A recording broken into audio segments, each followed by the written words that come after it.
So hello guys, welcome back to our channel Blogs by Mithun. So நீங்கள் தான் first time பார்க்குறீங்கன்னா it's me Mithun and this is சஜித்னு சொல்கிறதுக்கு வந்து அவன் பேய் கதை சொல்கிற போகிறதுனால நான் வரல அப்படின்ட்டான். ஸோ இன்றைக்கி என்ன ஸ்டோரி சொல்ல போகிறேன்னு பார்த்தீங்கன்னா குச்சி சக்கே ஓனான்ற ஒரு ஸ்டோரியை பற்றி சொல்ல போகிறேன். இது வந்து 1200 நடந்த ஒரு விஷயம். 800 இயர்ஸ்க்கு முன்னாடி நடந்த விஷயம், ஜப்பான்ல நடந்த விஷயம். குச்சி சக்கே ஓனான்றவங்க சின்ன வயசுலேருந்தே சாமுராய் கற்றுக்கணும், சாமுராய் வீரர் கூட கற்றுக்கணும், சாமுராயை கல்யாணம் பண்ணணும் அப்படின்ற ஒரு ஆசையில் இருந்தாங்க. அவங்க அப்பா வந்து நீ பொண்ணு, நீ அதெல்லாம் கற்றுக்கக்கூடாது, அவங்க அந்த மாதிரி பசங்களை யாரும் உன்னை கல்யாணம் பண்ணி வைக்க மாட்டேன் அப்படின்னு குச்சி சக்கே ஓனாவோட அப்பாவும் சொல்கிறாரு. எப்படியோ வற்புறுத்தி இளம்பெண் ஆயிட்டா குச்சி சக்கே ஓனா இளம்பெண் ஆயிட்டு அவங்க அப்பாவை ரொம்ப ஃபோர்ஸ் பண்ணி ஒரு சாமுராய் வீரர்கிட்ட கல்யாணம் பண்ணி வைக்க சொல்றா.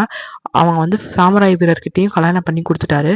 இவர் அந்த குச்சி சக்கே ஓனா ஹஸ்பண்ட் வந்து சாமுராய் பண்ணுவார்னு பார்த்தா அவர் எதுவுமே பண்ணல. அந்த சாமுராய்னா இப்போ இந்த வீரக்கலைகள் இங்க சொல்ல மாட்டோம்னா அங்க வேற ஏதோ வீரக்கலைகள் போல, அதெல்லாம் அது அவர் பண்ணவே இல்லை. அவர் ஒரு ரியலான சாமுராயும் இல்லை, நமக்கு தெரிஞ்சிருச்சு. ஸோ நம்மளுக்கு சாமுராய் தானே அவளுக்கு பிடிக்கும். ஸோ அதனால வந்து வெளியே இருக்க சாமுராய் வீரர்கள் கிட்ட வந்து அஃபேர் வச்சுக்கிறா.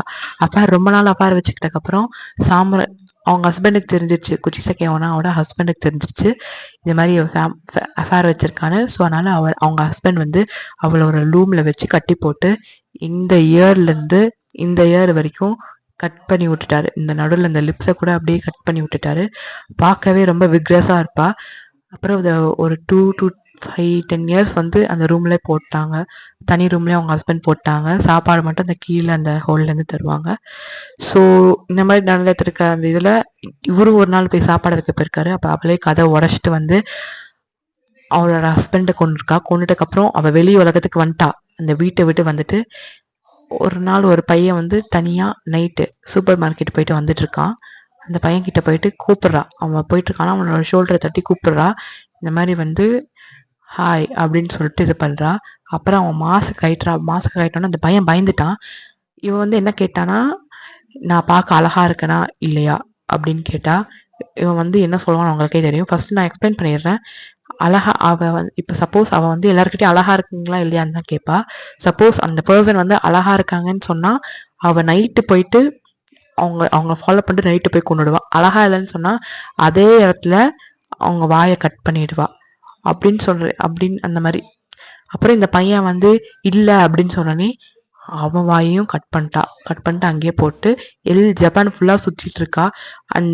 அந்த சுச்சுவேஷன்ல அங்கேயும் ஒரு 10 to 15 இயர்ஸ் இந்த மாதிரி டெய்லியும் குழந்தைங்க காணாமல் போயிருக்காங்க. எல்லாமே இந்த ஜப்பானீஸ் குச்சி சக்கே ஓனாவால தான் தெரிஞ்சு.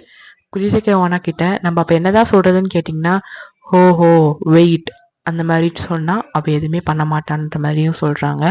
ஆக்சுவலி இது ரியல் ஸ்டோரி தான், it's not a fake story. நான் கூகுள்லேருந்து லேப்டாப் எல்லாத்தையும் நான் ரிசர்ச் பண்ணி பார்த்தேன். இதெல்லாம் உண்மையான ஸ்டோரி தான். But she is not a cost, she is an urban legend. அவள் வந்து அர்பன் லெஜெண்ட், அவள் வந்து ஒரு சைக்கோ கில்லர் அப்படின்ற மாதிரியும் சொல்லியிருக்காங்க. ஸோ இவ்வளோதாங்க ஸ்டோரி. நிறைய ஸ்டோரிஸ் வேணும்னா நம்ம சேனலை சப்ஸ்கிரைப் பண்ணுங்கள். So bye.